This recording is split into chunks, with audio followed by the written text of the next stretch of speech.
sejam bem-vindos à nossa entrevista. E hoje eu vou conversar com a nutricionista Tatiane Ferreira Araújo. Olá, Tatiane, seja bem-vinda ao Portal Educação. Olá. Tatiane, o que é avaliação nutricional e quais são os métodos que existem? A avaliação nutricional ela é um método utilizado para diagnosticar qualquer dismorfia relacionada à nutrição. Essa avaliação nutricional ela pode ser dividida em dois métodos, os métodos objetivos e os métodos subjetivos. Os métodos objetivos, eles são a antropometria, que seria o peso, a altura, e peso ideal, peso ajustável, que nós utilizamos para avaliar com relação ao peso desse paciente ou dessa pessoa, ou cliente, e a sua condição nutricional. Outro método utilizado são os exames bioquímicos, não é? E a subjetiva é utilizado os exames físicos e também a avaliação subjetiva global. Somente um profissional nutricionista pode estar realizando esses métodos? Não. Todos os profissionais da área da saúde podem utilizar esse método.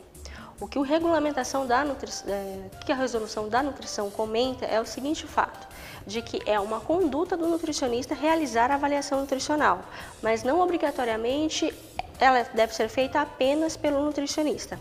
A avaliação nutricional, até de uma forma, quando nós a avaliamos, ela tem vários pontos que são avaliados no paciente, cliente ou pessoa para se dar um diagnóstico, como por exemplo o exame bioquímico. E o exame bioquímico não é exclusivo do nutricionista, ele pode ser utilizado por outros profissionais para avaliação. Da mesma forma o exame físico.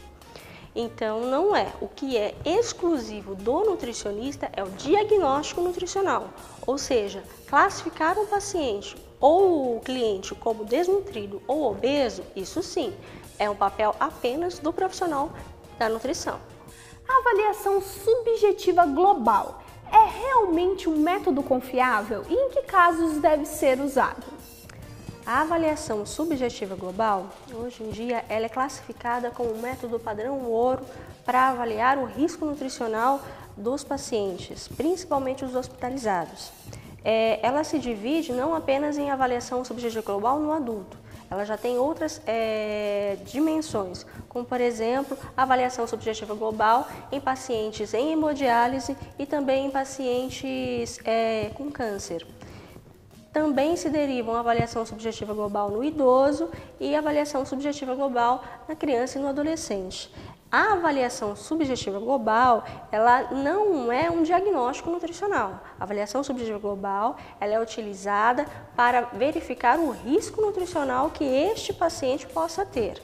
Como, por exemplo, os pacientes com câncer, nós sabemos que eles têm o risco de terem caquexia, que é uma forma de anorexia. Então, para diagnosticar o risco desse paciente e o estado nutricional dele, muitas vezes a gente utiliza a avaliação subjetiva global, ok? Mas lembrando sempre que a avaliação subjetiva global jamais deve ser utilizada sozinha. Ela é um meio, ou seja, deve ser utilizado também os outros métodos de avaliação nutricional que eu havia falado anteriormente, como peso, altura e exames bioquímicos. Exame físico também é muito importante. Em clínica, qual é a forma de avaliar um paciente acamado, o seu peso, e pode-se realizar a aferição das pregas cutâneas? Então, em especial o paciente acamado, quando você vai fazer a avaliação nutricional nele, principalmente essa questão das pregas cutâneas, você tem um fator que lhe dará um certo trabalho, que se muitas vezes esse paciente está acamado, ele também está inconsciente. E outro fator importante é que um paciente acamado, principalmente no âmbito hospitalar, ele nunca está apenas acamado, ele está ligado a um acesso, ou acesso periférico, que é nessa região aqui, ou acesso intravenoso, que é essa região aqui, ou acesso nessa região do braço, ou seja, ele está com soro fisiológico, ele está tomando medicação pela veia. Esses aparatos no paciente, também medidores de pressão e tudo mais, eles atrapalham o quê? Você mover este paciente.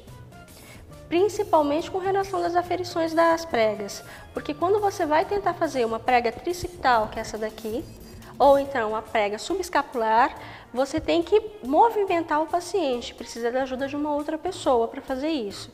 E muitas vezes essa avaliação não vai ser fidedigna.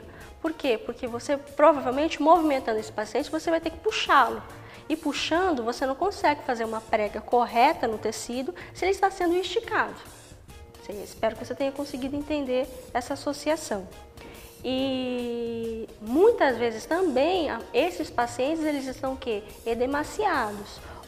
E esse edema, dependendo de qual for o paciente, a patologia dele, vai atrapalhar também no seu diagnóstico nutricional, porque essa prega ela não vai ser fidedigna também por conta disso.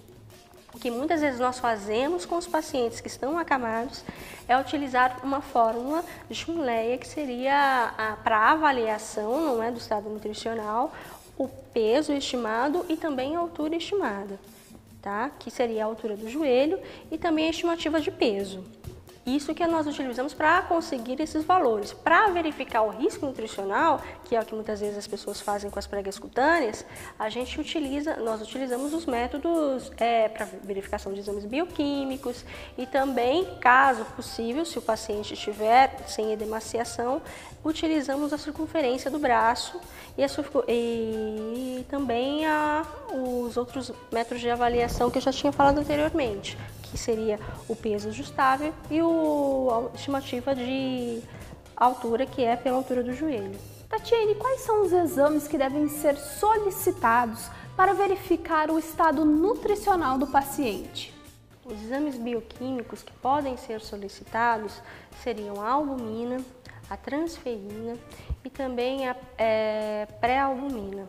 A albumina, ela não vai verificar um risco nutricional, ela vai ser mais utilizada para verificação de um processo inflamatório, ou seja, de um agravo maior dessa doença. Nós não utilizamos mais a albumina para verificação realmente do estado nutricional deste paciente, porque quando a albumina já está em níveis abaixo do normal, significa que esse estágio já está em um nível um pouco mais avançado. E conforme o avanço dessa doença, essa albumina vai progredindo a cair mais ainda. Um dos parâmetros mais sensíveis que nós temos hoje para avaliação rápida do estado nutricional é a transferrina e a pré-albumina. E a transferrina principalmente para diagnosticar, por exemplo, deficiência de ferro. Tá? Outro exame que pode ser solicitado é a hemoglobina, que vai ver alguma carência, por exemplo, de vitamina deste paciente. Tatiane, eu quero agradecer as suas informações, a sua participação. Muito obrigada. Obrigada a vocês do Portal Educação.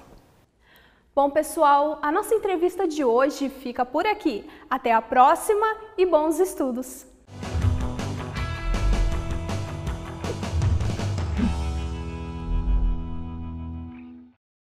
Acesse abaixo para mais informações sobre o curso.